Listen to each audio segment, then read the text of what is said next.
Edit menu में पहला option दिया गया है अनडू। ठीक है, अभी यहाँ पर लिखा है कैन नॉट अनडू। इसका अर्थ होता है कि अभी हमने कोई भी ऐसा काम नहीं किया हुआ है जिसको हम अनडू करें, इसलिए ये ऑप्शन अभी इनएक्टिव है, डिसेबल है। तो इसका इस्तेमाल कब होता है वो देखते हैं, और इसकी शॉर्टकट की है कंट्रोल जेड। इसका अर्थ ये होता है कि हम कीबोर्ड से कंट्रोल जेड की प्रेस करके भी इस ऑप्शन को जो है इस्तेमाल कर सकते हैं। जैसे मान लीजिए हम एमएस वर्ड में वर्क कर रहे थे और वर्क करने के दौरान क्या हुआ कि हमने इस प्रकार से डिज़ाइन किया और उसके बाद हमने मान लीजिए इसको सिलेक्ट किया और इसकी साइज़ हमने इस तरीके से इंक्रीज़ कर दी। अब अभी हमने क्या किया, अभी हमने इसको सेलेक्ट करके ये फॉर्मेटिंग टूल बार से इसका फॉन्ट की साइज बढ़ाई, लेकिन हमको लगा कि हमको ये फॉन्ट की साइज नहीं बढ़ानी थी, हम एक स्टेप पीछे जाना चाहते हैं। तो उसके लिए एडिट मेन्यू के लिए ये देखिए क्या चीज़ किया था हमने, फॉन्ट की साइज को जो है बढ़ाया था। तो ये क्या कर देगा, जो भी फॉन्ट की साइज है उसको क्या कर देगा, अनडू कर देगा। जैसे हम क्लिक करेंगे तो देखिए यहाँ पर फॉन्ट की साइज फिर से वैसे ही हो गई जैसे आपकी पहले थी। अनडू मतलब जो भी आपने रिसेंटली किया हुआ है, एक स्टेप पीछे जाने के लिए अनडू ऑप्शन का इस्तेमाल किया जाता है। अब इसी प्रकार से हम इसको सिलेक्ट करते हैं मान लीजिए, और कीबोर्ड से हमने डिलीट की प्रेस की और हमने इस टेक्स्ट को डिलीट कर दिया।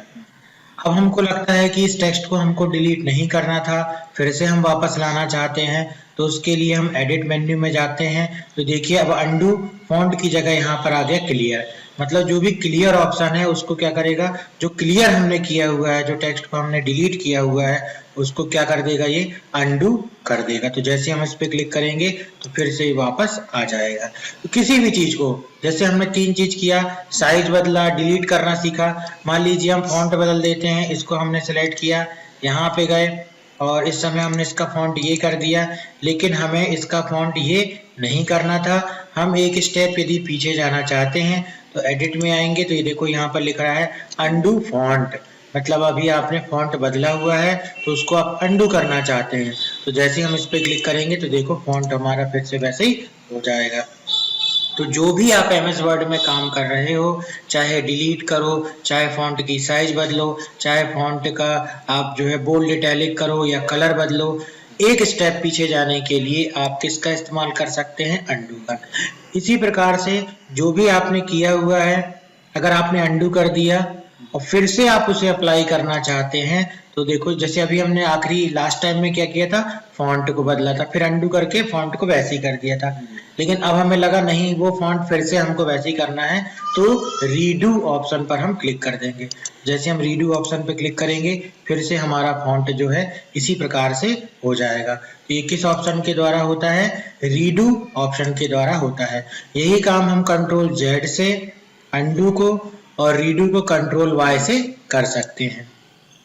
तो ये 2 बहुत इंपॉर्टेंट ऑप्शन है जिसका इस्तेमाल किया जाता है। इसके बाद देखिए सबसे ज्यादा डॉक्यूमेंट बनाते समय इस्तेमाल होने वाला ऑप्शन है कट, कॉपी और से पेस्ट ऑप्शन। ठीक है, इन तीनों ऑप्शन का इस्तेमाल अभी हम यहाँ पर देखने जा रहे हैं। कट ऑप्शन है, कॉपी ऑप्शन है और पेस्ट ऑप्शन है। कट की शॉर्टकट की है कंट्रोल एक्स, कॉपी की शॉर्टकट की है कंट्रोल सी और पेस्ट की शॉर्टकट की है कंट्रोल वी। मतलब कि इन तीनों ऑप्शंस को हम शॉर्टकट की के द्वारा भी इस्तेमाल कर सकते हैं। शॉर्टकट की कंट्रोल एक्स कट के लिए, कंट्रोल सी कॉपी के लिए, पेस्ट के लिए क्या हुई, कंट्रोल वी हो गई। चलिए अब हम इसे समझते हैं। मान लीजिए इन स्टेप्स को हमें जो है यहाँ पर भी रखना है। मान लीजिए हम इस स्टेप्स को क्या चाहते हैं कि ये स्टेप्स हमारे जो कि यहाँ पर दिए गए हैं, तो हम क्या चाहते हैं कि यहाँ से हट करके इस स्टेप्स को हमें यहाँ पर लाना है, दूसरे पेज में लाना है, और हम चाहते हैं कि ये स्टेप्स जो भी लिखे हुए हैं वो यहाँ से हट जाएं। तो उसके लिए हम टेक्स्ट को सिलेक्ट करेंगे, एडिट मेन्यू में जाएंगे और देखिए कट के लिए यहाँ पे सिंबल भी बना हुआ है, कैंची जैसा सिंबल, जो कि स्टैंडर्ड टूल बार में अगर आपको कहीं आइकॉन दिखाई देता है तो समझ जाइए कि वो कट का ऑप्शन है, या कीबोर्ड से कंट्रोल एक्स हमको दबाना है। जैसे हम कट में क्लिक करेंगे तो ये टेक्स्ट हमारा यहाँ से हट जाएगा। कट हो गया ना। अब हम इसको कहीं पर भी लेके आते हैं कर्सर, मान लीजिए हम इस पे यहाँ पर लेके आते हैं और एडिट में जाते हैं अब हम क्या करेंगे, वहां से टेक्स्ट को यहाँ लाना है, तो टेक्स्ट को यहाँ लाने के लिए पेस्ट ऑप्शन पर क्लिक कर देंगे। तो इस प्रकार से ये टेक्स्ट यहाँ पर पेस्ट हो जाएगा और यहाँ से ये टेक्स्ट क्या हो गया, देखिए कट हो गया। अब जो भी टेक्स्ट आपने कट किया हुआ है उसे जितने बार चाहें, मान लीजिए यहाँ से भी अब हम यहाँ पर भी पेस्ट करना चाहते हैं, तो एडिट में हम जाएंगे और यहाँ पर पेस्ट ऑप्शन में क्लिक कर देंगे, तो यहाँ पर भी ये पेस्ट हो जाएगा जितनी बार चाहें। ये देखिए फिर से ये पेस्ट हो गया, एडिट में गए फिर से पेस्ट हो गया। तो जितनी बार आपने एक बार उस टेक्स्ट को कट कर लिया है तो वो टेक्स्ट यहाँ से हट गया है और उसको हमने जितनी बार चाहे उतनी बार पेस्ट कर सकते हैं। तो इस ऑप्शन का इस्तेमाल जैसी आपकी आवश्यकता है वैसा आप कर सकते हैं। इसी प्रकार से देखिए, मान लीजिए अब हमको इसको सिलेक्ट करना है, सिलेक्ट किया हमने, एडिट में गए। अब हम इस टेक्स्ट को चाहते हैं कि जो टेक्स्ट है जिसको हमने सिलेक्ट किया हुआ है वो यहाँ पर भी रहे और दूसरी जगह पर भी जाकर के उसको हमको ले जाना है। तो इस टेक्स्ट को हम सिलेक्ट करेंगे और यहाँ से आएंगे, कॉपी ऑप्शन का इस्तेमाल करेंगे या कीबोर्ड से Ctrl+C जो है वो प्रेस करेंगे। तो जब हम इसको कॉपी करते हैं तो देखिए ये यहाँ पर भी बना रहता है, जबकि कट में क्या हो रहा था कि वो यहाँ से हट जा रहा था। तो कॉपी में वो यहाँ पर भी बना हुआ है। अब देखिए इसको कर्सर को ले जाइए जहाँ पर भी से आप रखना चाहते हैं, मान लीजिए हम यहाँ पेस्ट करना चाहते हैं, कर्सर को यहाँ रखा, एडिट में गए और अब हमने क्लिक कर दिया पेस्ट।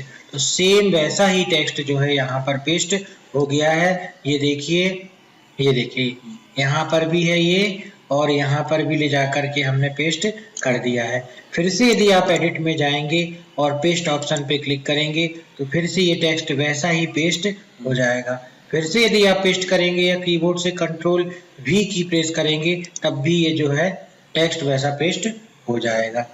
ठीक है, तो ये कट, कॉपी और पेस्ट ऑप्शन था। इसको हम शॉर्टकट की से भी इस्तेमाल कर सकते हैं या स्टैंडर्ड टूल बार में दिए गए देखिए कट, कॉपी और पेस्ट ऑप्शन, ये तीनों ऑप्शन दिए गए हैं स्टैंडर्ड टूल बार में, कट, कॉपी और पेस्ट। इसका इस्तेमाल करके भी हम इन ऑप्शन का इस्तेमाल कर सकते हैं या किसी भी टेक्स्ट को जब हम सेलेक्ट करते हैं तो उसके ऊपर राइट क्लिक करते हैं तो भी कट, कॉपी और पेस्ट ऑप्शन कंटेक्स्ट मेन्यू पे दिखाई देता है। ये मेन्यू कहलाता है हमारा कंटेक्स्ट मेन्यू। तो ये कंटेक्स्ट मेन्यू पे कट, कॉपी और पेस्ट ऑप्शन जो है वो दिखाई देता है। ठीक है, तो इस प्रकार से हमने यहाँ पर देखा कि कट, कॉपी और पेस्ट ऑप्शन का इस्तेमाल हम कैसे करेंगे। ठीक है ना।